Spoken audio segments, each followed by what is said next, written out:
Hello, this is Des of Des 360 Wisdom and Wit for Women. Today's podcast is so special to me because I had the opportunity to sit down and chat with the Dr. Dina Brown. She reached out to me because she'd listened to my podcast entitled The Disappearing Woman. If you haven't heard that, you may want to head over to Spotify or iTunes or Google Podcasts and some of the other various outlets to listen to the full episode. She simply said, we should do a part 2. I said, okay, so here we are. Dr. Dina is the executive director of John Maxwell's team, a national best-selling author, CEO at DC Brown International, and founder of the Leader Shift movement. Without any further ado, I present to you The Disappearing Woman, Part 2. Oh, hello. Welcome to Walking Through Glass, the podcast with your host, Dr. Dina C. Brown. Yes, I'm excited. I have Desiree Clay on the ones and twos with me today. And I'm so excited that I don't even know what to say, what to do next, because I'm still kind of got a little shoulder pop going on. I love my theme music. I do too. I was over here like, okay, wait a minute. We was about to start jamming out. Wait.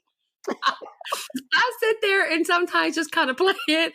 And when we think about like the languaging and we think about our personal branding, and when I went to the artist to create it for me, and I was talking to her, I said, this is what I'm looking for. And I said, I want that edge where people want to dance. It makes you kind of want to dance, but it still captures the essence of who, I do. And I said, again, I have one major purpose in line to my mission in life, right?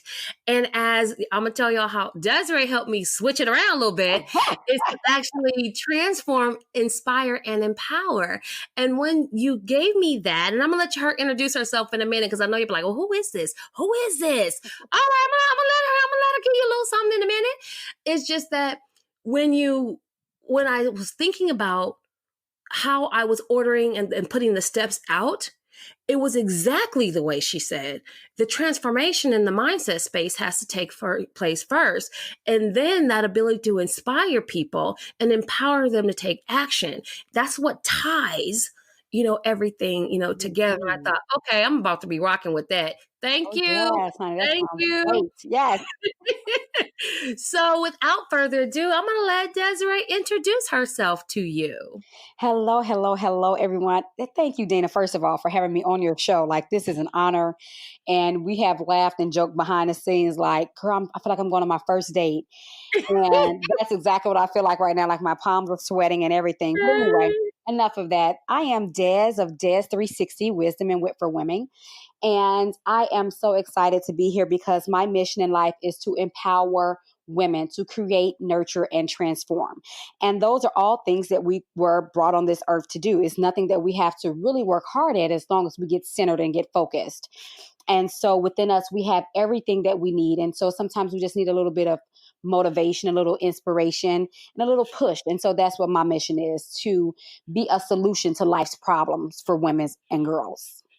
And what a powerful resource you are for them just within your own story and your own journey.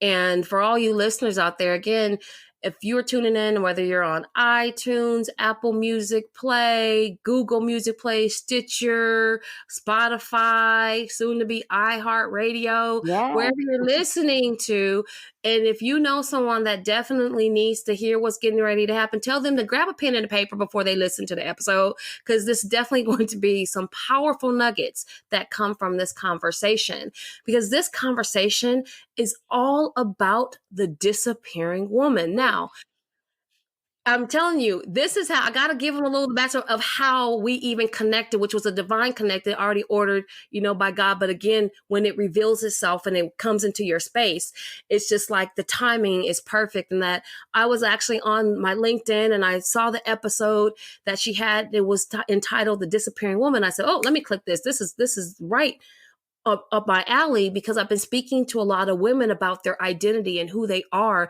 and do they have a clarity and understanding and a confidence about who they are and their whys, and are they living consistently in, again, their clarity about who they are. So I said, let me listen to it. Oh my gosh, it was so powerful.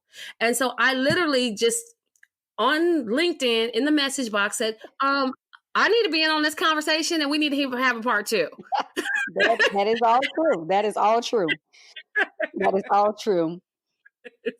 And then it was like, and I just did it on on a whim and a risk. And I say that because sometimes we get that notion to just move into act, and then we talk ourselves out of it. Mm-hmm. But at that point, I was like, this woman, she doesn't know me. She might think I'm crazy. You know, I'm going through. And I said, well, it doesn't really even matter All because those this is a powerful. self-sabotaging things that we do. Yes. And I said, I need to reach out. And if she reaches out, great. What do I have to lose?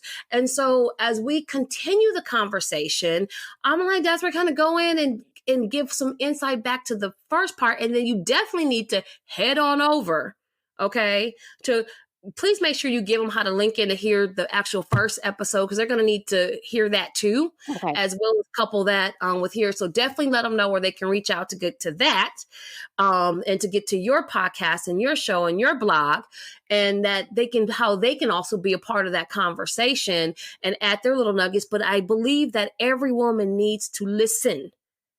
Every woman, I don't care if you're doing well, doing not so well, in between, they need to listen to that podcast Wow. episode. Okay. All right. Tell me a little bit about kind of where the idea and how that started and what you were sharing in that episode. So yeah, I've just launched my new brand, Des 360 Wisdom and Wit for Women. And my website is des360.com, DEZTHREESIXTY. So it's all spelled out, des360.com. And there you can find my blogs and the links to my podcast. I'm available on 7 different outlets, including Spotify, Google, and iTunes, of course, are the most popular. And I post every day about something, but typically I'll give you a blog or a podcast once a week. Okay. So I've started this journey. I launched May 12th, which was Mother's Day and my birthday. And it was kind of like a dual gift to myself. I didn't really know what I was going to offer people, but I'm one of those type of people that when I speak to people, they're like, okay, you need a show. You need to be talking about this. Everybody needs to hear what you have to say. And of course the self-sabotaging self kicks in and I'm like, nobody wants to hear anything I have to say because I'm not saying anything. So I went into this totally new as a novice. I had no background training or anything. So one of the things I always say in my podcast is if you have any ideas to reach out to me, if you want to hear something discussed in particular, want my perspective on it, then, reach out to me and I'll see what I can do. Because my content comes from my education background and my background in counseling. But I also like to bring in some, research because some people they don't believe it until they hear statistics. So I like to bring that part of it in. So someone reached out to me, a family member actually, and she was like, hey, why don't you talk about, how we lose ourselves as women? She's like, I've been married X amount of years and me and my husband has been together X amount of years, which is even longer than they've been married. They were like high school sweethearts or something to that effect. And she felt like she was losing herself. And so that was kind of a loaded type of request because when you're talking about a woman losing herself, there's so many components, Dina, that come up. Okay, are you talking about losing yourself as a mother? Are you talking about losing yourself as a wife? Are you talking about losing yourself as just a woman, as an individual? So it kind of becomes heavy loaded. So I thought about it. I started doing some research and I came across an article that was written and it made note of a psychoanalyst, Beverly Engel, and she wrote a book entitled Loving Him Without Losing Yourself. Wow. She actually refers to the process of us shrinking ourselves and, we say losing ourselves, but it's really shrinking ourselves and overly accommodating others so that, they're taken care of and our needs are not met. She calls it the disappearing woman. I was Mm. like, that's perfect. Because Wow. a disappearing woman, when you think about the word disappear, it doesn't mean that you are non-existent. It's just you've disappeared from the space that you were once in. So if I walk out of the room, you could say I disappeared. It doesn't mean Right. that I'm totally gone. It just means that I'm not in the same space. So it makes you kind of think about what have you disappeared from.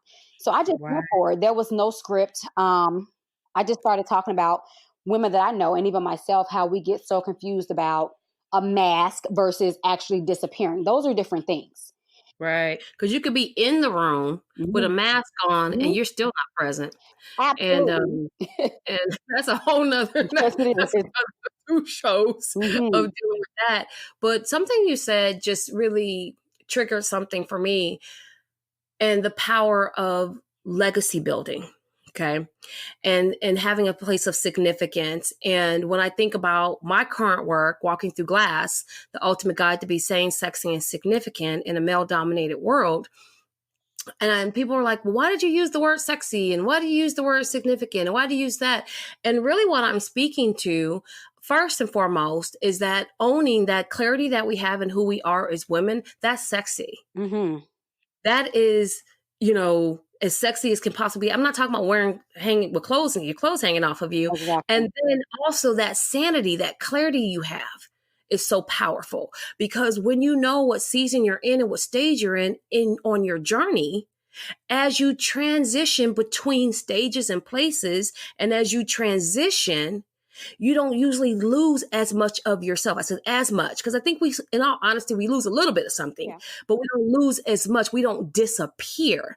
But the big part of that, and I realize in what I feel and I'm so passionate about in the work that I do, is in the significance part. And with that, that's where that legacy piece is. What are we leaving behind once we leave the room?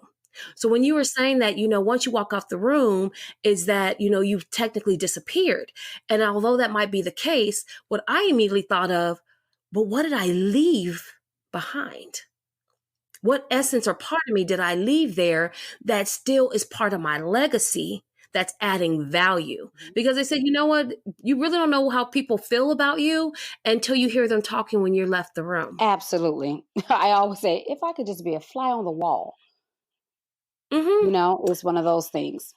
So that was powerful. So that's when you said that I just triggered that, and then get to the fact that, like we were sharing and having a conversation with before, is that as women at different stages of our life, from when we leave from our family homes to either living on our own or going to college, getting married or not being married, all of these different things that happen in these different transitions we may have in our life, career transitions, can cause us to disappear, Mm-hmm. for various reasons. Absolutely. And when you think about the word disappear though, Dina, Mm-hmm. it's a multiple meaning word. And so Yep. one of the verb meaning of disappear is to cease to be visible. And Mm-hmm. so in essence, they mean to vanish from sight. So, leaving out of a room or something like that. Then you have cease to exist or be in use. Mm. And so when you just was talking about how you could be in the room and still not be in the room, then you in some ways disappeared because you're not in use. You've checked out. And so Right. then the question comes up, what has made you check out? What part of yourself Right. is void, or have you disconnected or disengaged? One of the things that I mentioned in the initial podcast, the good news is that if you've lost yourself, you can always find yourself. Now, That's right. that doesn't mean that you're going to recover all the pieces, right? It's like when you Mm-hmm. take a vase or something, you can get all of them, but it's always the small pieces that can never be repaired or restored.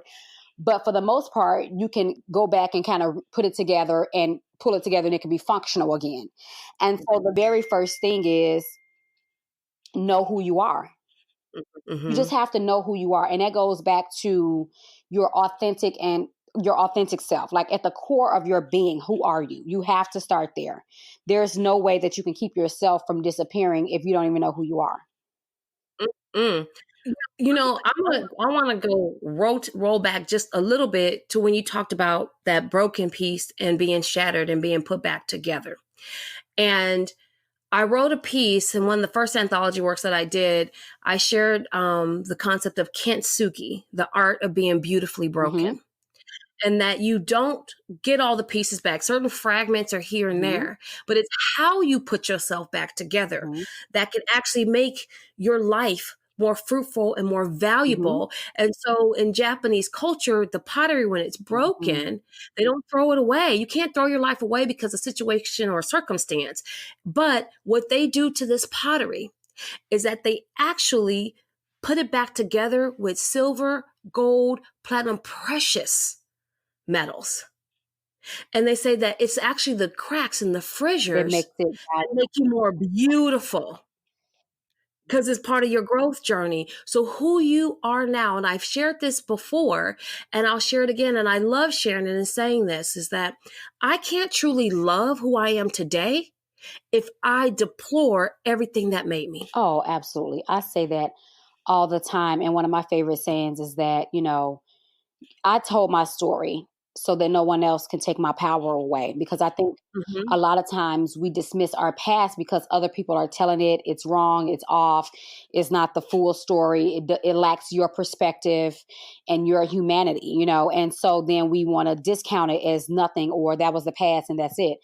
I openly and freely, one of the things that I've been on a journey with myself, and obviously having a book, a podcast, and a blog now is just out there. I don't even care. I tell people before, like there were things that I did that my mom was unaware of. When she read my book, she was Wow. like, okay, I just need some time. I don't think she ever brought it up. I think I had to bring it up like, did you read the book? I know you bought it. Like, Mhm. hello? And so that's one of the things. It's like, scars are indicative that you survived something.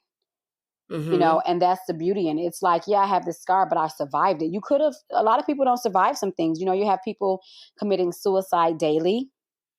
You have Mhm. people that are living miserably daily because of their Mhm. circumstance. But I mean, to say that you can look at a scar and say, you know what, I survived this. This happened because of this, or this is when this happened, whether it's an internal scar or one that's visible, you've survived something. And that's the caveat to this whole piece about being a disappearing woman. Like, go back to where you started. Go back. Mhm. Sometimes you have to go back and figure out, like, hey, there's no need for me to disappear at this point because I've made it through all these things, showing up and being present. Yes. I mean, just when I was listening to you and I thought about, again, my own real true Hollywood story. Let me tell you. And there's things that, my family doesn't know, my friends don't Oh, yeah. know, you know, um, that I've kept. And you wonder how holding on and keeping those things impact how you process now. And if you don't think it does it, I'm gonna tell you that's a lie. If you read Bruce Lipton's Biology of Belief, you'll understand that any and everything that we have been made conscious of and have been touched by, in verbiage or in deed, Hmm. impacts us. So that's why Absolutely. you have to have a clarity and understanding of who you really are. And I'm a firm believer that 50% of knowing who you are is knowing who you're not. Mm. So you got to get very clear about that. So you can be very confident in your walk and very consistent in your actions. And that when you really do the work, and I'm going to tell you the work that I've begun doing with myself on myself in the last year and a half, 2 years has been hard work, Yeah.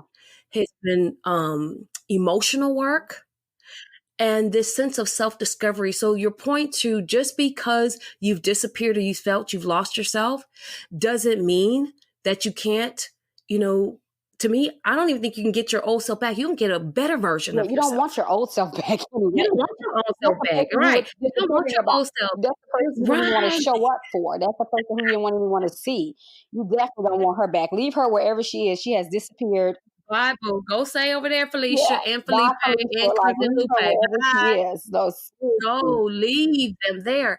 And so when you think about those things, and I can only start and speak from my point, when I think about how that role has played, and I was having a conversation a little bit earlier with one of the authors for my anthology coming up about not just the anthology is a first step for her in really telling her full story. And when we'll work on her full actual book story, because she needs to process through some things to be able to tell the fullness Yeah, thereof. absolutely. And you got to be ready. So when we talk about disappearing, I am speaking from a space of not that you have a clarity and an awareness of some things, but you're not ready to share, but really you don't even know where you're at. And you just kind of feel lost in some sort of void, dark hole somewhere. Because sometimes I know that where I'm at on my journey, I'm going to process this piece right now because this is all my bandwidth I got. Right, exactly. Hmm. Because I make those things that are unconscious conscious so that I can deal with them. And I think that we tend to disappear as women because of all those unconscious beliefs that often have become a part of our psychological DNA. at points in time in our life when we did not have the wherewithal to rebuke it or repel it. And we don't really understand that. Well, why? We keep saying, I don't know why. Well, that's probably true. Yeah, no, it definitely is. And, your past is definitely, you know, a predictor of future events, if you are not aware. So awareness is everything. And to speak to your point about knowing who you are, and 50% of it is knowing who you aren't. That in itself, for me, when you just said it, made everything else clear that I was sitting here thinking, because I've done so many things, from abortions to dating the I'm from the south side of Chicago. And so dating the biggest dope boy, and being basically in a abusive relationship as a teenager, like all kinds of stuff, right? And Mm-hmm. so as an adult, I had kind of, because in some ways I was a product of my environment, though I was quote unquote doing better than they in my community was doing, because they were pregnant as teens. Well, I was too. I just got an abortion. You see what I'm saying? So it's the mentality that goes along with it that you have to shift. And so when I wrote Yep. my book, Beautiful Like a Flower, I first published it in 2005. And it came to me because it definitely was not me trying to expose myself. Let me say that, because in some ways I was living a double or even a triple life, if that makes sense. Oh, that part. Yeah. So it was not about me, trying to expose myself or even tell my story. I never in my life thought I would say some of the things that I say. Um, but God had given it to me in my sleep. And so I was obedient. That's a whole nother podcast. I was obedient, and I wrote the book, right?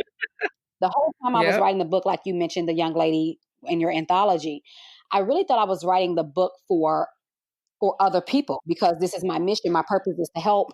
And part of that helping, we've been taught that, there's healing in our testimonies. And so And I so thought that I was, I thought that, going to give my you know, testimony about everything that I've been through, everything that I've overcome, in order to help someone else. What I soon found out is that the book publishing was really for me to heal myself. And I had to sit mm, there and face myself. I had to, like Michael Jackson said, look the man in the mirror, look at the man in the mirror, because the things that I had done, I had subconsciously suppressed them in some ways.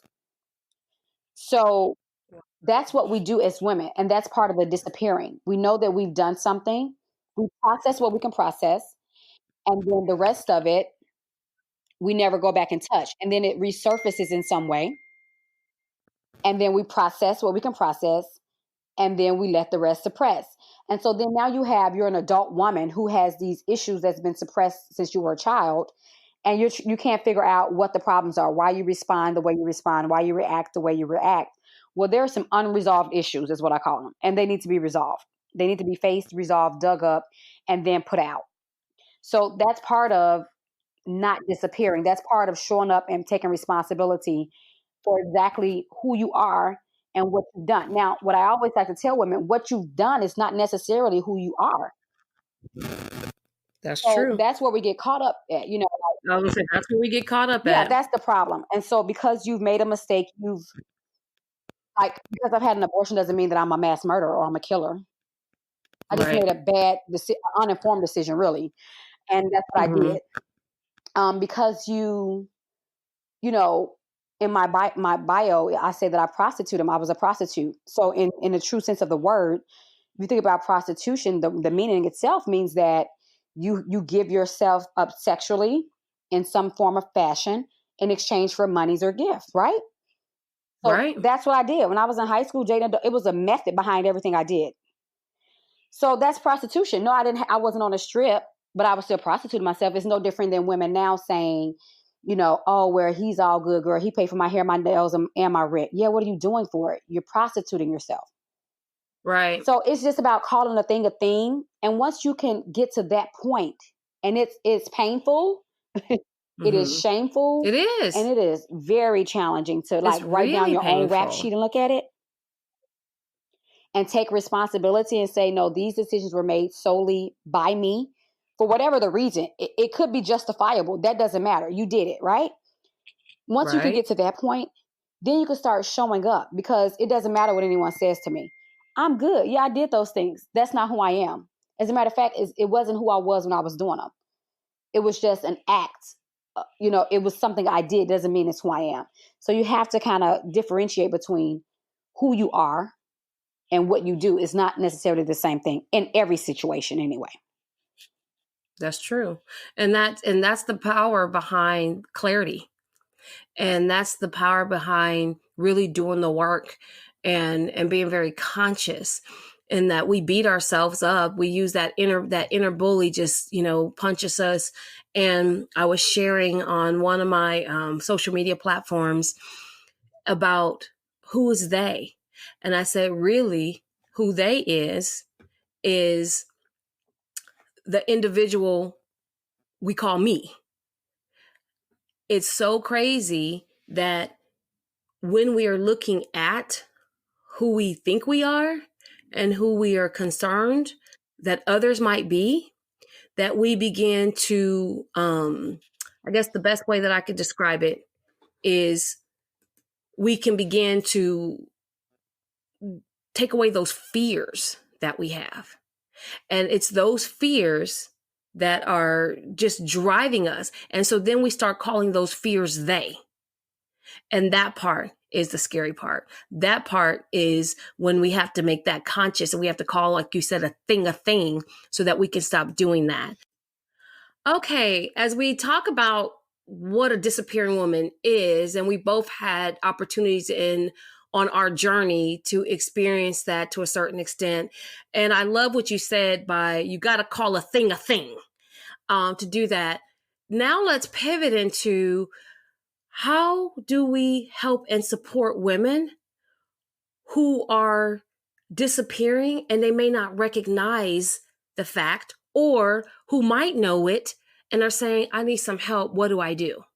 You know what? That's strange that you even added that caveat to say that they don't know, because the biggest thing for me is awareness. And so you have to even know that you're losing yourself in order to regain yourself or parts of yourself, right?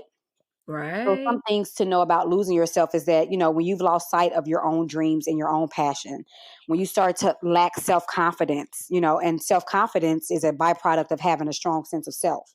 Mm-hmm. And so if you lack that, then there may be a chance that you could be in some ways, actually losing yourself. Um, I know women that have said, I'm so desperate just to get back to my old self or to feel like myself again. When you Mm. find yourself shrinking yourself, putting others' happiness and dreams or needs and interests before your own. Those are, Especially your children. See, I'm sorry oh, to jump in girl, yeah. because that part right there is where we can recognize it when it comes to work. Oh, they won't let me have a seat at the table. Right. Oh, I didn't get that promotion. Oh, I didn't get that opportunity. You can see it when you have friends and you're out socially. But what most women that I know, Hmm. and myself included at a previous point in time, we do it all the time for our children. All the And time. we get so lost in our children and their lives and their worlds, and we make them our end and be all, that when they grow up and want to either start their own journey, you play a hate on them and try to put yourself all up in their mix, whether it's Girl. male or female, or you totally don't know what to do. I've had so many clients say, my children are grown, they're going to college. I don't even know what to do with myself now. I don't Go know who I live. am. Shucks. Go live. You know what I mean? Go get your life back. What do you mean? Let me tell you a funny story. My daughter is 14. I have a bonus son who's 12. We have a 20-month-old, and I am with child due in August. Ah, yay. Right? So, yay, but wait, because I thought I was done having children. Like, my daughter is 14. Did you hear me say that? She's 14. I heard. And so while you have people on one hand saying, I don't know what to do, I thought I was almost done. I was at least on my way to high school and then get her through college. And let me tell you, my daughter is very self-sufficient, all of that. So it was going to be great.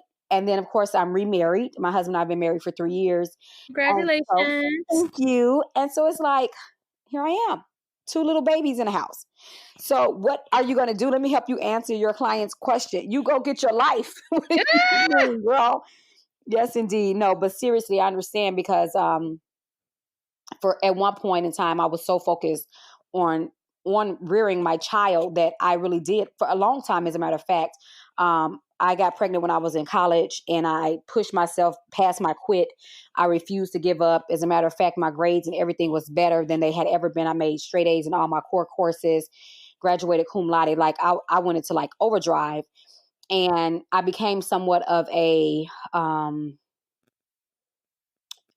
overachiever, if you will, because I had to make sure my life was perfect so that her life can be perfect. And she didn't experience the things that I experienced growing up and things like that. And so we do get caught up in essence in our children. You know what I mean? Like, I didn't even date her dad, and I were divorced before she was 2. And I didn't date anybody for years. Like, the only other person she's ever seen me with, and she was so young, she never saw me with her dad. Of course, we Wow. see pictures and know the story, most of the story. And so she's only ever seen me with my husband, my current husband. Wow. Sound So we familiar? had to, there was a major transition, counseling, all of that. So I understand what you're saying about losing yourself, but I had to put my foot down as well. So we get caught up as parents, and it's really, I don't, it's unfortunate really, because who we are when we present ourselves is who the world falls in love with. And then when we lose ourselves, then who do you then present? Mm-hmm. Wow. So anyway. But there's always opportunities to reinvent. And so when I think about my journey, and again, I speak from my own experiences. I tell people the things I share, and when I'm talking to groups and I'm talking to women, and I'm on stage, whether it's corporate or in community, I'm telling you, these are the things that I know. Okay. And I think about how my life and my own transitions and what I had to also honor and understand in that transition.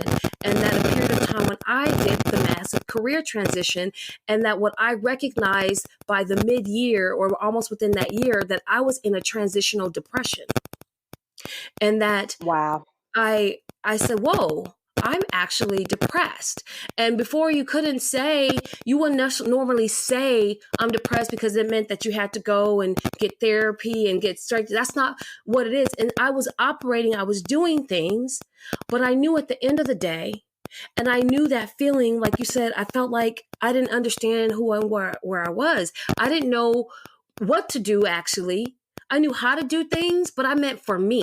Like, I could always level up and action out for somebody else, Absolutely. but I couldn't get it together for For me yourself. Showing and up for for yourself. myself. So That's it. I didn't show up for myself. And then it got to the point where I just wanted to stay in the bed. Yep. I didn't even really want to eat. I just wanted to sleep. I didn't want to, and all of these things. But because the way my brain is set up and the God I serve, it was Okay, like, don't count you out yet. okay. It was like, I do a lot of reflection. I do a lot of self-reflecting, and self-mastery is really, really key. It is. And that I started doing a lot of work in that space. So I was able to call the thing a thing instead of saying, oh no, I'm just tired. No, you're depressed. Yeah. So when people say that, I said, why are you depressed? I'm not depressed where I'm at the point where I want to go commit suicide. That was not what I was speaking to. Right. I was depressed because I was lamenting a life that I thought I lost and had been in love with. Hmm. And it was hard.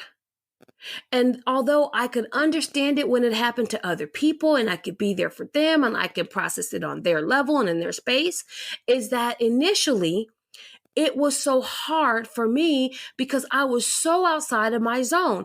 I left a position of purpose and power and a nice hefty paycheck to start over Yeah. in a space and a place where people did not honor and respect the space that I came from. And it was being a K-12 educator, being a school principal, school administrator, if you have to take what that role means and put it in a corporate world, that's what your C-suite people do. Mm-hmm. But if you take that ideology into a corporate world, they don't understand that. And so when you walk in that space, even as Dr. Brown, that really didn't have as much meaning for them. Right. Right. You had to be the CEO of blank. the CFO of blank, the COO of blank. Well, guess what I've done? My whole whatever, I was the COO, CEO, CEO of my school. I ran schools. Oh, and I am a former educator myself of almost 10 years, never in that space. But let me tell you, I commend you because I cannot even imagine. I have never desired to want to run a school. I always say it's a larger classroom because clearly, you have to manage everybody else, including parents, community. Like I was always good with that. Like, no, thank you. I'll be the grade level chair, but I will not be in the pulpit. Yes. No, not happening. You had to manage mindsets. You had to really strike and make sure everybody understood the vision and make sure that they knew the mission and was connected to the vision, not only the district and the program vision, but the schools. So it was a lot. So why I'm so great in the corporate space Hmm. is because, oh, you talking about school improvement or you talking about improvement processes? Boo, I got you. Yep. Ain't nothing like taking educators through the school improvement process, okay? Yes, Which indeed. I involves agree. community and to get certified. And then I was a 2012 Blue Ribbon principal. Oh, wow. So for academic Oh, excellence. I know what a blue ribbon means. Look, you better tell that to the listeners. I know what that blue ribbon means. But you, and I'm glad you said that. You know what it meant. Yeah, They don't know what it I don't know means. what it means. So when I talk about a transitional depression, is that I came from the space where no other words, no way to use it, but I still am, but I was the shit. Right. To now enter rooms that people understood my skill set, they understood my craft and my gift, but they had no understanding of how positionally Hmm. I was going to work within their companies. Yeah, I can do training, I can do this, blah, blah, blah, but they didn't understand that. And so for me, that transition that was needed and necessary was also difficult for me because I was like, okay, do I go? I don't want to go back to K-12. Do I only want to work with schools? No. It was like, what do I do? How do I Yeah. do this? And so I do some work with some schools and it's great. And I feel that pull kind of like, you see your little cute baby and then your uterus start and ovaries start fluttering and stuff. Uh-huh. As I told somebody, I said, that's the only thing you could do because I ain't got no uterus no more. Oh, So I oh, ain't having oh, no baby. honey. Okay, all right. I have So to let you look at the baby when it comes. yes. So I'd be loving all. I'll be like, stop. I have people go, stop. Can I just see the baby? Did you send me the baby pictures yet? Did Lord, you, help the Lord. help me, Lord. So in that vein, that transitional depression is real, that disappearing. So what I wanted to do, which is when I saw that post, I knew that at a period of time in my life, I wanted to disappear. See, it wasn't that I didn't know. It wasn't that it just kind of was happening. That's what I wanted Yeah. because my world had been it was in chaos. And it was imbalanced. And just to clear it up, I can't help it. As I told you, I have a background in psychology and counseling as well. And so people so often misinterpret what depression is. So there are Yes. extremities to this thing. There's Yep. levels to this thing. So when Dina is talking about a depression necessarily. She's not talking about major depressive disorder as defined Right. by the DMR. You know what I'm saying? That's not what she's talking Right. about. She's talking about the depression that is feelings of severe despondency or dejection, the gloominess, the unhappiness, Right. being low in spirit. And so that's the difference. People think that when you say depressed, like you said, oh boy, now you have to go and get tested, and you have to take all of these meds and go through all of these services and things like that. And that's just not the case. Like I've been depressed and I say that all the time. Like depression is not the end of the world. You could definitely make it No. through it. Right. It It's depends like upon walking where you are, pneumonia. you know what I mean? And some people are severely depressed and they do Hmm. need medical professional, Yes. so I don't want to act like it's nothing or depression is like a common cold. It's not. No, It's not. No matter where you are on the scale of depression, it's not easy. But I just it's want to not point that out easy. that you have And to here's the identify it thing, as what it and was. it's not something that makes you less than to say Yeah. I am. And so that's what it is. And when you're in denial a lot of times, Mhm. and even when you were speaking about the medication, people are like, I don't want to be medicating, but many of you are self-medicating Oh my with God. Girl, don't get alcohol me, and please. okay, I'm sorry. Okay, Oh that's my a whole God. nother, Don't get me there, so please. Calm down. and I noticed that I was self-medicating Yes. with alcohol. And Mhm. it was like, now again, I've never been a drug, I'm not a smoke, whatever, but I was a random social drinker, purely, mostly designated driver to every day. I felt like, you know what? I just need to have a glass of wine, whatever, just to kind of mellow out. Yeah. And it was different than saying, hey, I'm not talking about people who just want to go out and have a drink.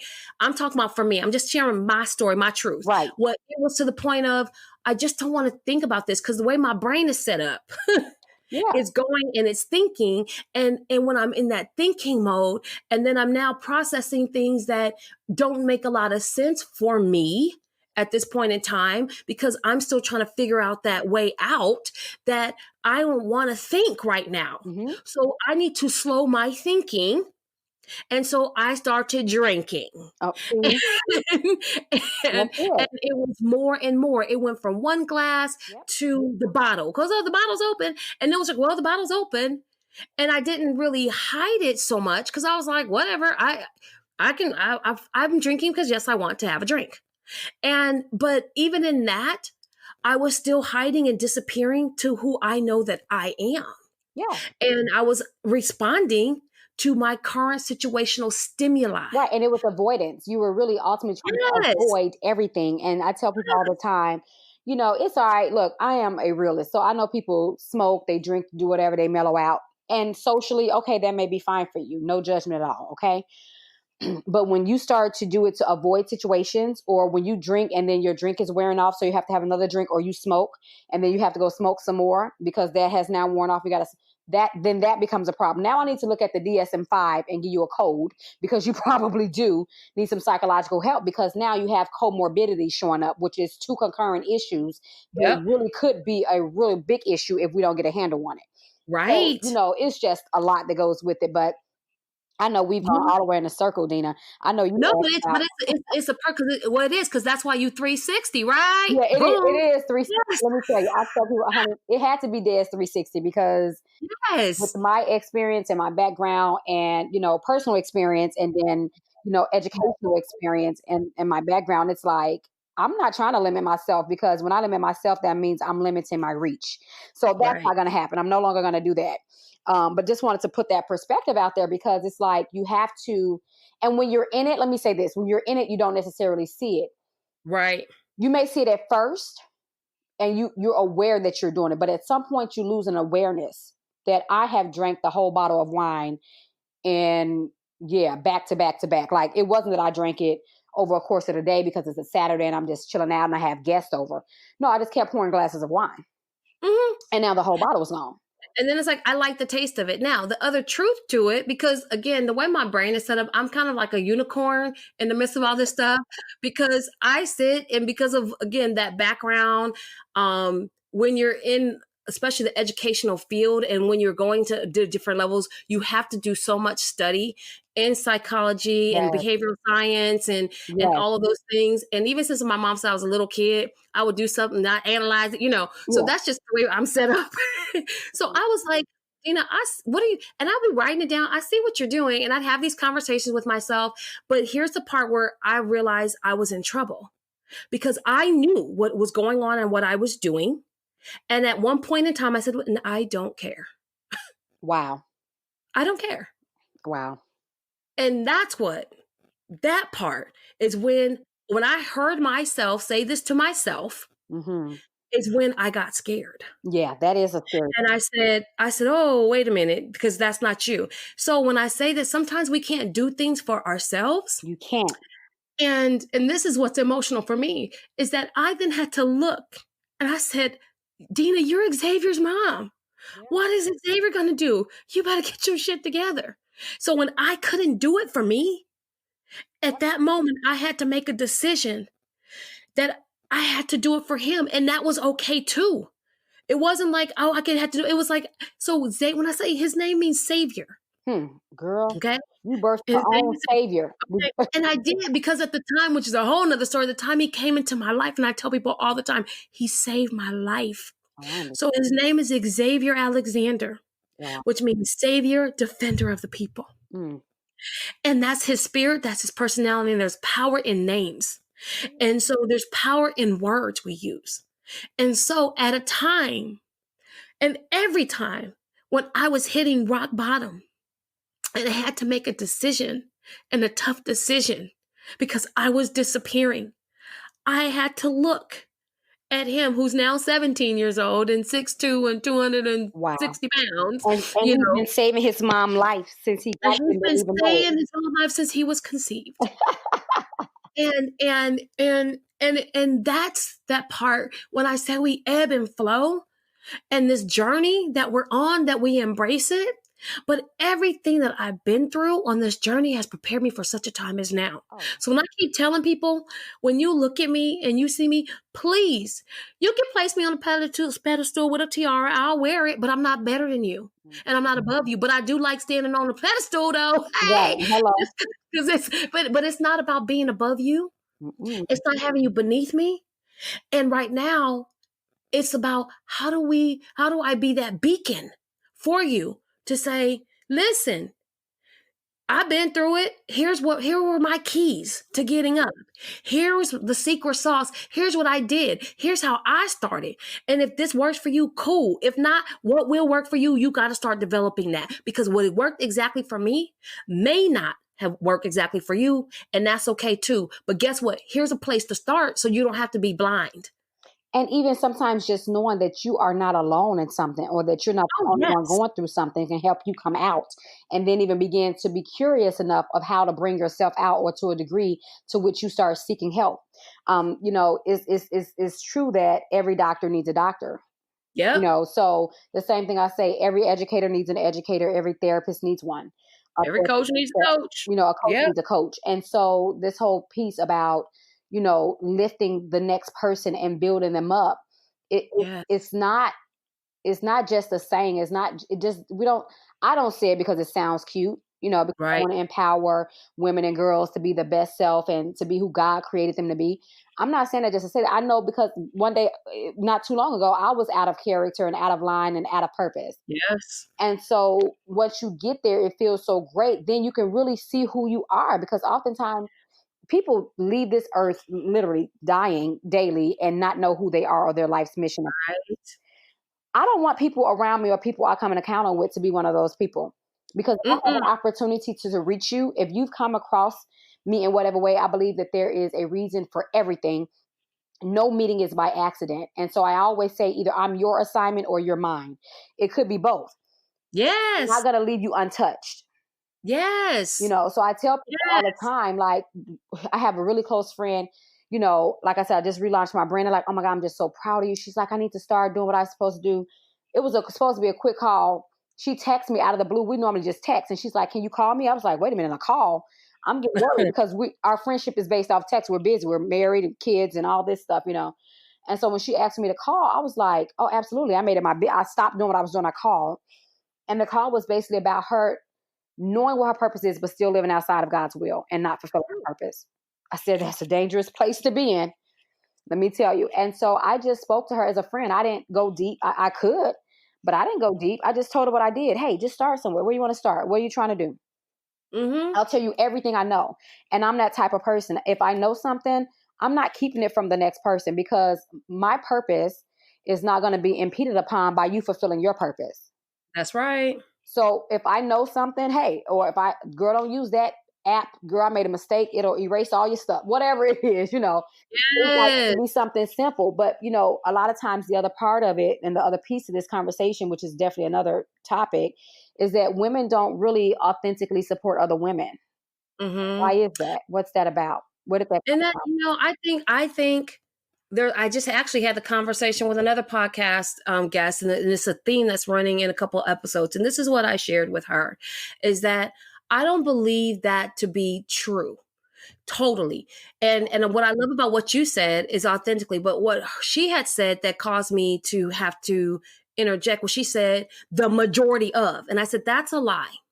I said, I think that's a lie that we've been told, that's been kind of bedded in. I said, it's not a majority. Are there people out there? Yes. But it's not a majority, because how are we connected then? You see what I mean? Right, absolutely, And, and that's and why so, I say yeah, authentic. It's the authentic part. authentic part. So that's what I love about what you said, is that since the moment that I connected with you, like you, and I told you, I said, this is the first time that I had someone that can be a me in the conversation. Like, oh, wait, stop, do that. Yeah, and I was like, "Am I overstepping boundaries?" Because I was like, it's no. like some people are like, "Girl, no, I don't need you to tell me nothing about what I know what I'm doing." Okay, well, I just got to download from God. So do you want me to share it with you or not? Because Yes. we And were that's why I just was like, meeting. I thank didn't know you. anything about their platform at the time. I was just like, "Oh my God, I need to tell her this." And the same way that I you were love starting that. with the email in the beginning, I Yes. was saying like, "Can I please just say this to you without like, I promise you, I'm not trying to change your stuff because you're doing great." Yeah. No, no. I was like, yes. And so then I'm like, and I love the fact I'm like, okay, wait. What about this? And you're like, Yeah, oh, wait, ooh, yeah, and, and it's because when you win, I win. absolutely. I am so excited. I have a friend. Well, not necessarily. I wouldn't say a friend. I would say someone I know, because I have expectations of people when you get to being my I friend. know that's what I'm yeah. Yeah, this So way, yeah, I'm the I don't same. use it. I don't use the term lightly. And I Mhm, tell anyone I meet, I'm not, again, this is who I am authentically, mhm, and I tell you up front what my boundaries are, what my expectations are. absolutely. And I don't tell you this because you think that I'm all that, and maybe you think I am, but I tell you this because I need you to understand who I am if we're going to get connected to each other. Absolutely. And so I have expectations, but even anyone that I know, so they were sharing with me that they're going on vacation. Oh, I was so happy. Where are you going? Oh, how can we help? I felt like I was so excited. Why? Because this person never takes a break. Got it. Got And I was like, I'm so happy for you. And I said, so when is the date? Let's do a calendar. People right. looking like, you going? No, but she going. That's gonna be at the mom. Right. You know? And so I get excited. And at times when I am experiencing those emotions, because they still also happen, I'll see someone who is doing something that I know that God told me to move on before, and I didn't. Uh, And I see them having results. I've had those tantrums. yeah, I'm not we gonna all lie. do. And I'm like, I'm not, and my tantrum is not about that person. It's about It's about my my lack of lack of movement and action obedience. and movement. Right. And so when I start seeing that come, I have to check myself. So it doesn't mean I'm not happy for that person. It's just that I'm sitting there going, okay, so what you getting ready to do about it? Because you know that you were supposed to act, move, do A, B, C, and D. And so now you need to start moving on that. So but this has been growth. Here's my thing. I tell people, this is growth. Yeah. And everything I have been through, I have been at the lowest of the low for my world. So people say, well, you still had da da da. I said, but you didn't understand. I said, for my world. Right. To go from multiple six figures to 6 cents. I said that might be a book coming up. Ooh, baby, you yes, know, indeed.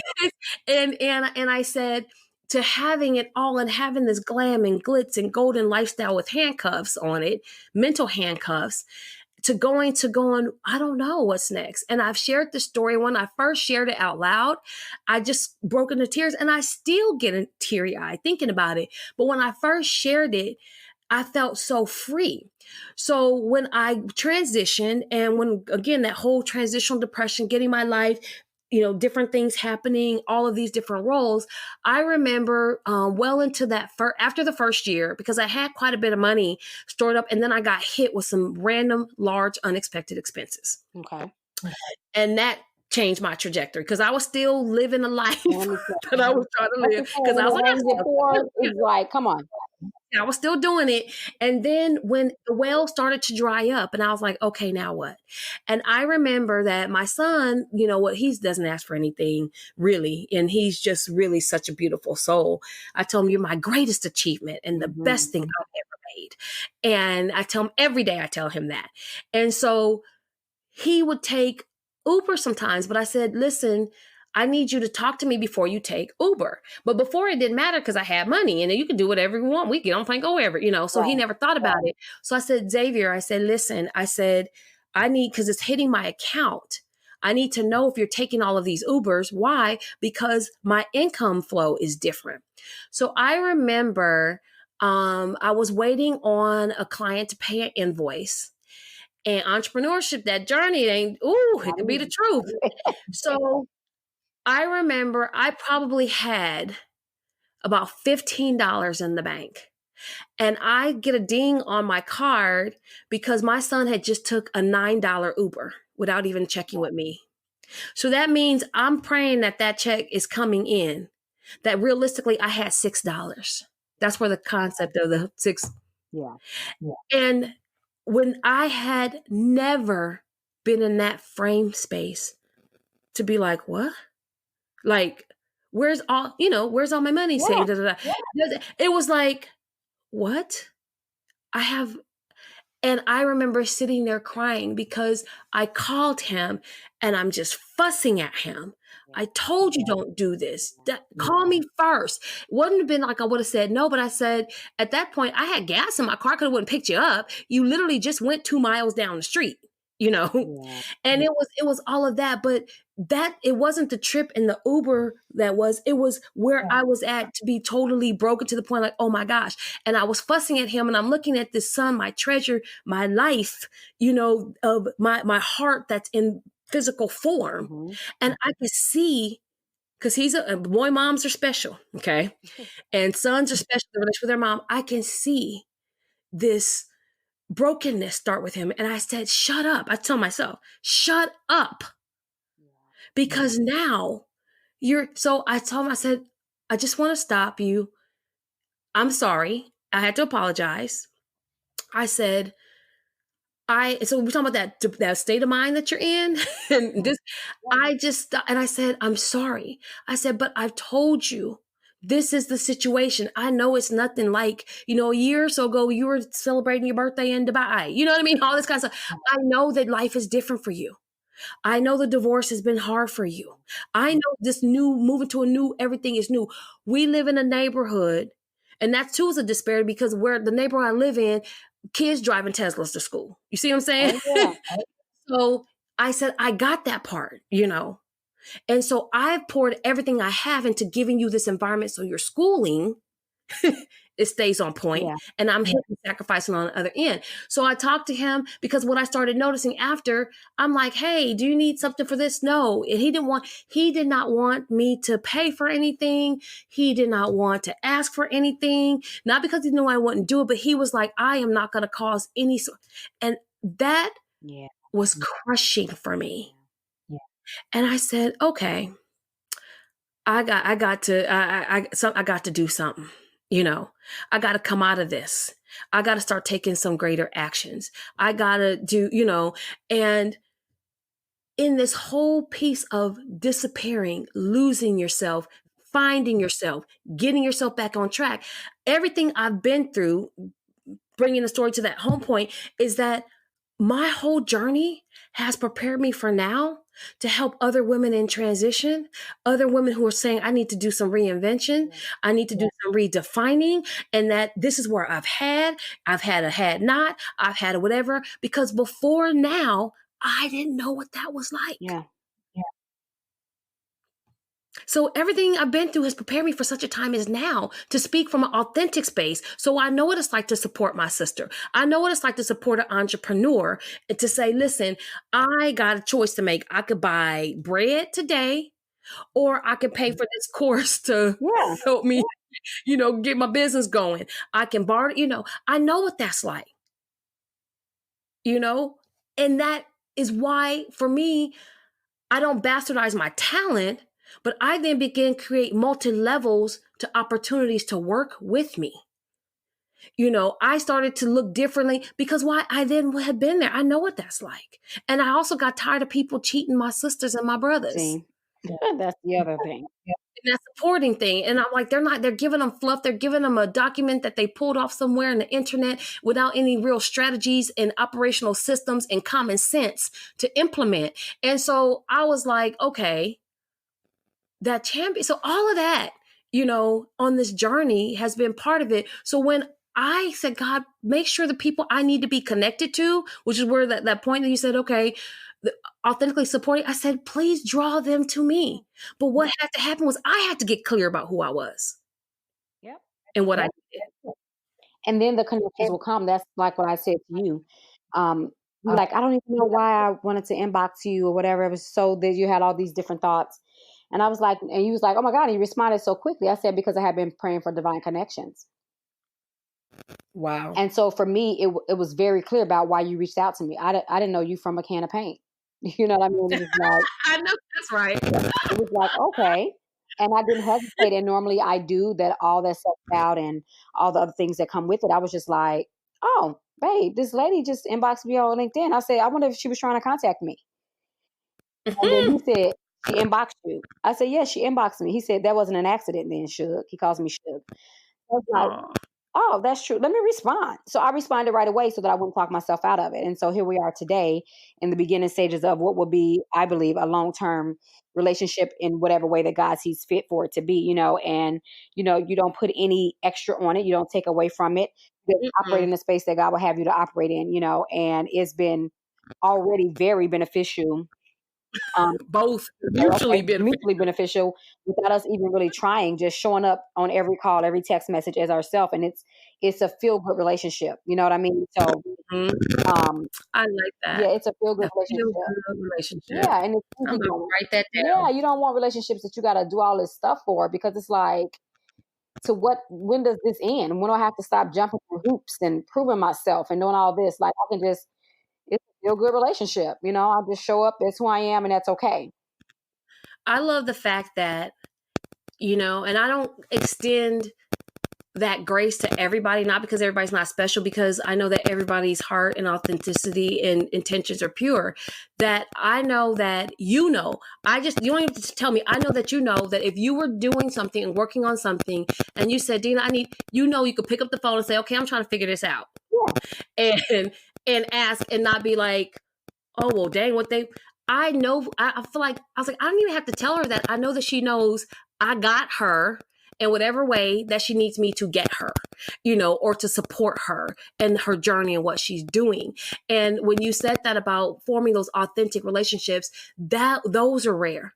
Because I found in the very beginning, because of who and how I am, I had a lot of people, and when I say a lot, it was a lot, who would be reaching out and sucking up every single bit Mhm. of that creative energy because they know I'm very passionate about helping people. But yet they never paid it forward to other people. They weren't even givers to other people. They weren't even, I was like, I know you didn't. You called me and asked me.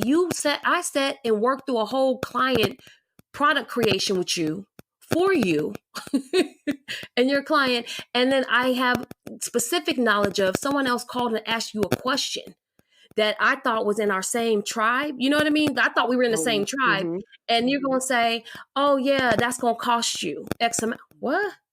I thought that was a question. Now, I believe in people getting paid for their gifts and talents. That's not even what I'm talking about. I'm talking about having that relationship with, okay, wait, I'm just stuck. I just need this right now. Yeah, And I need some exactly. help right now to work this out.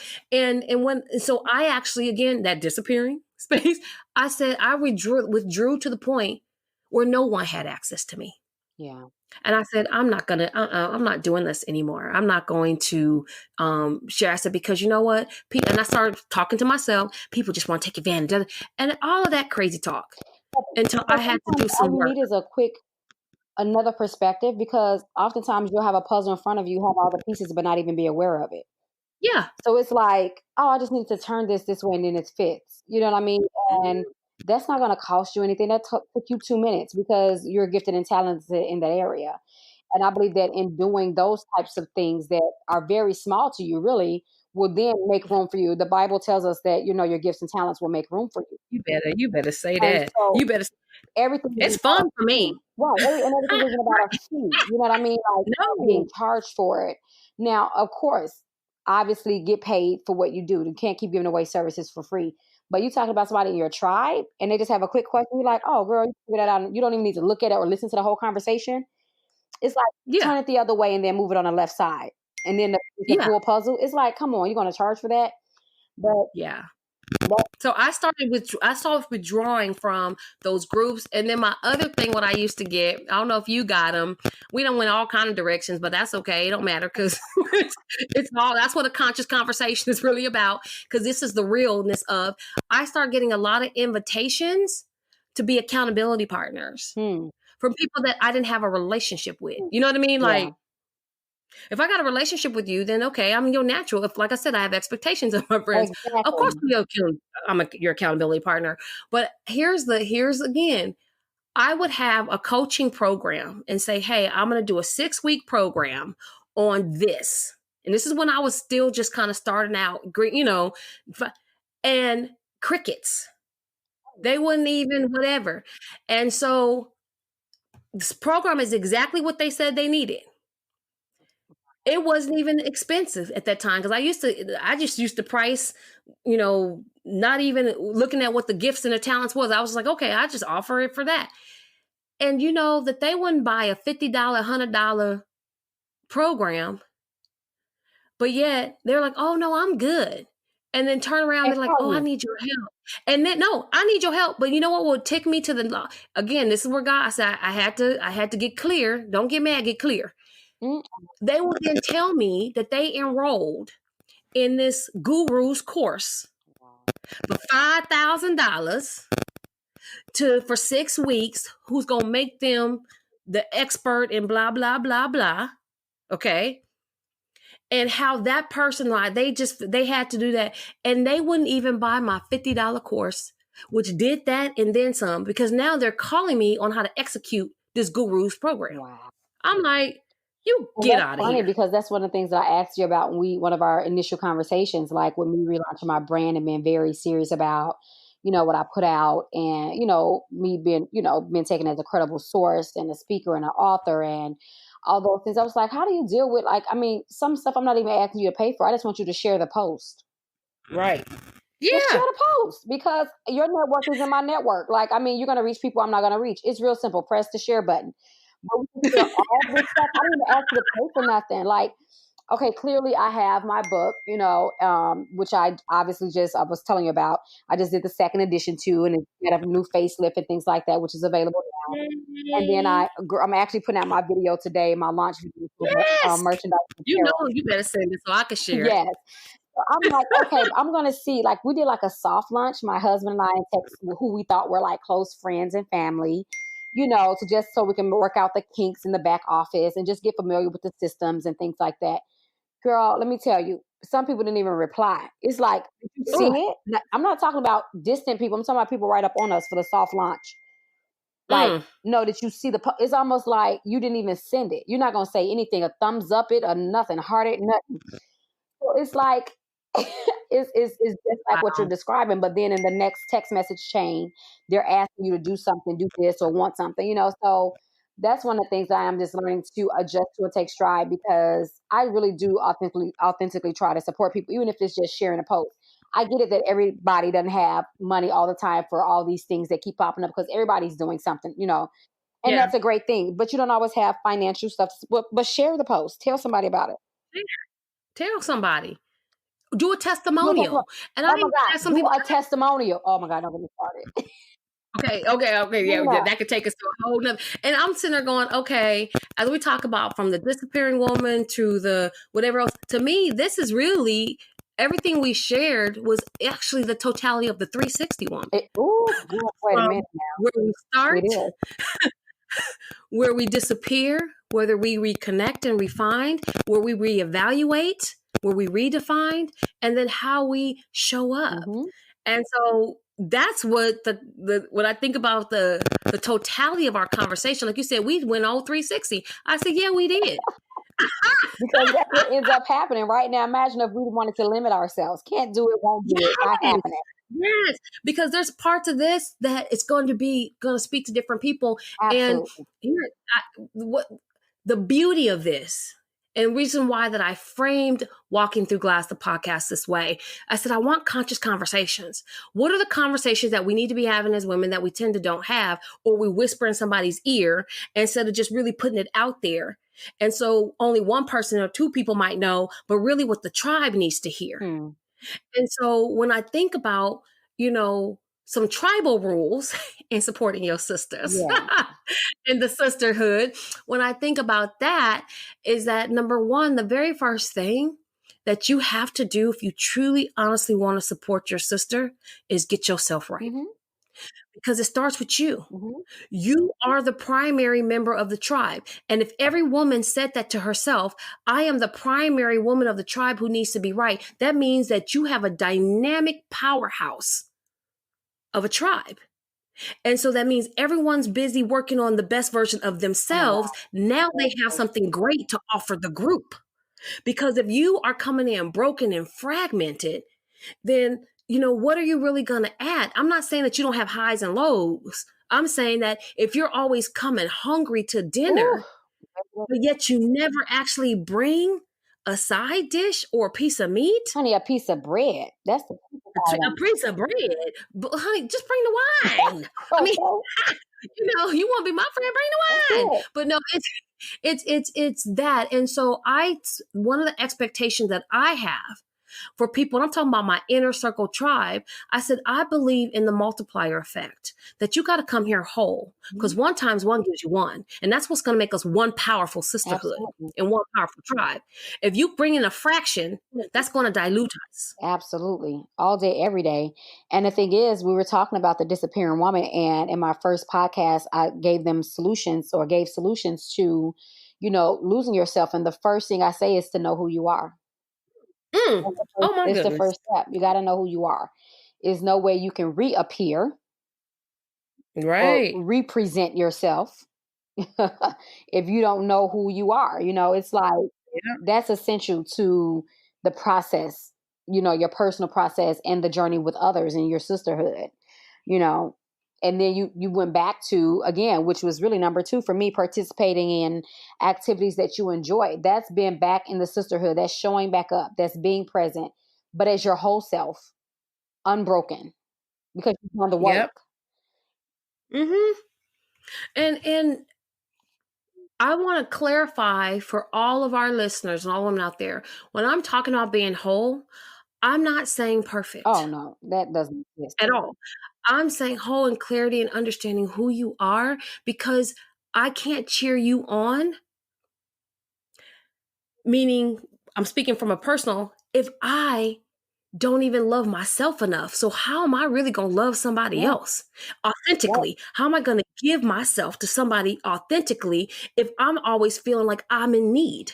Because what happens is they'll cheer you on, and every cheer that they give you, they further disintegrate within themselves. Yes, yes. And that dilutes the tribe. And that's not. I'm not walking in my purpose to make you feel bad or make you feel more pain. That's why people say, "Oh, you doing the most." Well, honey, how about you're not doing Yeah, enough? sure. I'm extra. They call all our friends Yeah, call me call and my me husband. Y'all extra. so extra. Yeah, we pretty much yeah. Okay, then y'all my Yeah. people because I get you're so extra and oh my God, and you're always so. I said I'm just me, and I said I love me, and if you do, that's a bonus. Right. Hello. So I'm good. Yeah. And they just look, and I said, so I'm good. You girl, you so extra. Okay, thank you. I said, cause why be mediocre when I can be Yeah. extraordinary? That's what God created us to be. He created us to be So extra. Come that's on. it. All right, because we can talk for 80,000 hours. What other let's wrap, Let's let's practice. because we're gonna have to come back and give us some more. Okay. So in wrapping all of this, as we talk about really what we talked about was the 360 Yeah, woman yeah, yeah, yeah, yeah. and how she can disappear, reappear, and it's the power in which she actively and intentionally seeks opportunities to repair, heal, restructure, reset. That's part of it. So you are the expert in this, Miss Des 360. So listen, I'm going to go through these steps really fast and I expound upon them in the original podcast. But here's what I have. Again, you've lost yourself, but the good news is there's always a way to find yourself or represent yourself. And so the first step is to know who you are authentically. We've given so many examples of this today that, oh my God, you could just almost replay this podcast several times and take some more notes. Okay. Number two was to participate in activities that you enjoy. Sometimes we lose ourselves because we isolate ourselves. So getting back out there and just kind of figuring out, there was a time I didn't know what I even enjoyed doing. So I had to start doing stuff so I could figure out, no, I really don't like that. or this is fun. I love doing this. So just get back out there, participate in the activities that you will enjoy, and then find a way to give back. Now, I know this sounds crazy when you feel like you have nothing. What do you give? Well, time and service always cheers up the spirit, because that's who we are created to be, to serve. Jesus was a servant, and so when you're talking about giving back, sometimes there is someone there that you can pour into. And while you're pouring into them, you're being strengthened, and that's the thing about your testimony. So you're giving back. Say you're in a shelter, you meet a woman and she's going through something you're going through, and you find yourself giving her words of encouragement. So while you're encouraging them, you're yet encouraging yourself. So find ways to give back. Stay connected with friends and family. This goes back to the whole isolation piece. That is a detriment to what's remaining of you. Okay, I know you are disappearing, which means that you probably have some parts you left. That means if you want to keep those remaining parts, you may want to stay connected, because the thing about friends and family, the true friends and family, is that they'll keep you grounded. Not only will they support you, but they'll let you know when you're off track. It's when we start to isolate and hide that people can't like check us, basically, because we don't want to be checked, right? So we disconnect. So get back connected. The other thing is to practice self-care. Self-care, I did a podcast on that one too. If you subscribe and go follow the page and all that good stuff, you will see that one. But self-care looks different to different people. For some people, it means just taking a nap every day because you need a nap to be functional. For others, it means to go get a mani and a pedi. For others, it means to go get therapy, not because something is wrong, but because it's preventative and you don't want anything to be wrong. So it looks different to different people. And then, of course, be you. What does that mean? That means that after you've taken all of the 5 steps above, you should have figured out who your core friends and family are, who your support systems are, the things that you like to do. You've put the pieces of the puzzle back together. Now be you. And then finally, speak up. Speak up also means to show up. That means you no longer have to be in a space or in a room and not speak up. You no longer have to be in a room and not have anything to contribute to the conversation, or, sit there with a mask on. So the last one of the 7 step was to speak up and to show up. And so that's how we get back on track. That's how we no longer disappear, but we start to reappear. And then the thing that I would like to add is then share this with a sister who is disappearing. That's You can right. see her disappearing. She's disappearing. Something is off, even if you don't know what it is. You don't have to ask her business. Honey, just send her this podcast link and be like, girl, I heard this good podcast. No, that's You right. can listen to it, girl. These two Share women, it. honey. And that's that part, that share. It's like I have so many people call me, women particularly, and I actually had a breakfast with someone and they go, "Do you mind if I ask you?" And I'm like, no, if I'm sitting there talking to you and I have an answer or solution, I'm not gonna say, okay, go book some time. Right. And and I have a relationship Not with you. happening. Now let me correct, I do say that to some folks because when my spirit says to say it, it comes out. Otherwise, I'm good. And my thing is just share. But I tell people, listen, I have a podcast. I said I do a daily dose of vitamin Dr. D every morning, Monday through Friday. Wow. And they're 15, 20 minutes. And it's really a daily dose of vitamin Dr. D. I said, why? Because everybody needs a little more sunshine in their Period. life. And Love vitamin that. D helps you process sunlight. Love it. And so I said, and I will have people go, Dina, I wish I could carry you in my back pocket. I am. I got a Right. podcast. Go What are you listen to talking it. about? Oh my God. And I'm like, and I'll go, hey, just to subscribe, go listen to an episode, go check it out. And so I got to the point, I had to get over it because I thought about, I was doing the podcast because it's my catharsis. So the daily dose of vitamin Dr. D, Monday through Friday, and my conscious conversations, which is what our longer discussions about, usually drop on Sundays. And I said, so I used to say, well, who are you doing this for? When I realized that those morning 15 minutes were my verbal meditations. Yeah. And discussions. So I said, if they listen, that's cool. If they don't, that's cool too. And so now when people ask me, I say, here, go listen to the podcast. I bet you such and such episode will help you because what you're asking me about, I'm going to give you a quick answer. But if you want more of this yumminess, go listen to the podcast. Yeah, it's like you're asking me questions or advice about something I've done a whole podcast on for 45 minutes. Yes. So go get your life. Go get your health. Go get you some daily dose of vitamin Dr. D and some DS 360. Yes, I love it. Okay. So it is. Well, it has been more than a pleasure, more than an honor, beyond my wildest dreams and expectations. As I knew that it would be, is that because your knowledge, your wisdom, and your wit, but your passion for people is what truly, I think, aligns our purpose. And the reason I founded the Lead Her Shift movement was to shift the way we think about ourselves as women and how we develop and respond as leaders. With the key piece of we have to lead ourselves before we are even equipped to lead others. And so that's everything that I do, putting that on everything that I love. And one of my new, it's not new, but what I'm revealing and unveiling in the next 30 days is the Lead Her Shift Institute. And the Lead Her Shift Institute is a platform. It's an LMS system, a learning management system, where you can go and take and find courses to help you process in these various areas. But here's where I tell you that I'm truly my sister's biggest cheerleader and keeper, is that I'm collaborating with other entrepreneurial women. If you have a course and you want to host it on the platform, you can and sell your course and keep your money. I mean, Yeah, I love it. I love it. it's kind of becoming the what is it? Not the Craigslist, but they used to have a little ask whoever to go find services, whatever else, things like that. It will go a place where women can go because every vendor is vetted on that site. Is your stuff authentic? Is it real? Is it really, empowering? What you charge, because that's not really my thing. But are you really delivering? Right. And so that's what I'm working on. And this whole movement, I keep saying that it's not just a movement, it's a mindset. And that all of it is intertwined. And I am so happy, honored, and proud that you are part of my dash and that I've connected with you. And I love what you said is that, and I'm going to take it to another level. This is just the beginning. Yeah.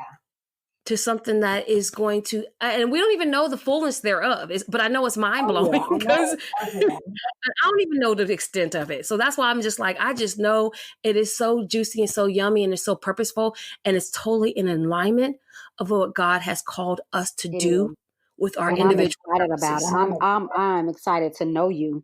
I am grateful that you were obedient and sent that inbox message. Because literally just the tidbits that you share, just your energy and just seeing another, Black woman doing her thing is so empowering for me. It's like, I can do this. This is what I tell myself, and it's like, it happening, you can do it because guess what? The motivator needs someone to motivate them too. Don't think that you You just better wake up say feeling that. great and want to give you a daily dose of Dr. D. That doesn't happen every day. She doesn't feel like that I every day. But no. I'll be telling it's for me because I tell people, look, I need yeah, this. I said, you better talk it out. They say, walk it out. You better talk it out. So I have these conversations. So I always get the question, and well, how do you do this? I said, I'm intentional, and this is what I say to me. yeah. I said, because self-talk is the Oh my most God. What are powerful, you saying to the most yourself? I ask powerful people all the piece. time. So I had to start saying this to myself. As you've listened to us say this to you, as you now have the opportunity to share all of this amazingness with those individuals that you know need to hear this. And if you can hear the sound of our voices, then you have a responsibility to share this with another woman, or even another man. Maybe You he'll tell learn me something something. extra, but Yeah. particularly with another woman so that she too understands that she doesn't have to walk through the glass By by herself. herself. We are all on the same journey, but we may take different paths. And so with that, I'm because I could go. I'm gonna wrap that up because we got to say something for you for later. Des, is there anything else you want to leave with them before we say bye bye? Just See a you later. simple, Catch yeah. us Look, I'm on gonna the keep it next quick. You can follow me at on all social media platforms at Dez360. That's DEZ and 360 spelled out. Again, follow, subscribe, and like I like to say on my podcast, don't be selfish. Share this with your friends and family. That's it, Dina. I'm good. This has been great. I appreciate you. I thank you, and I will continue to pray for you that your path may be blessed and one. your walk may be enlarged, and everything that you touch it will be successful. And so thank you for this opportunity. I really appreciate it, and I don't take it lightly. Oh, and ditto, ditto, ditto. And again, if you want to connect, actually, I don't understand why you wouldn't want to connect. You can follow me at Twitter and Instagram at Dr. Dina Speaks, DrDeenaspeaks. Yes, Walking Through Glass, the podcast, has its own Instagram as well. And the leadership movement does too. But if you really want to truly get some of those good nuggets that I post like each and every day, you definitely want to follow me at Dr. Dina Speaks.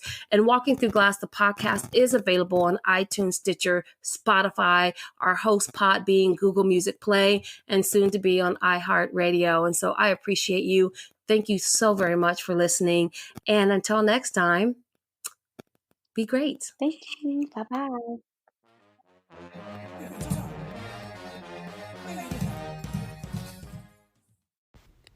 Thank you so much for tuning in. If you'd like to know more about Dr. Dina and get you a daily dose of vitamin D, follow her on all social media outlets at Dr. Dina Speaks, or you can contact her via her website, dbcoachingandconsulting.com. Remember to follow me on all social media platforms at Des360.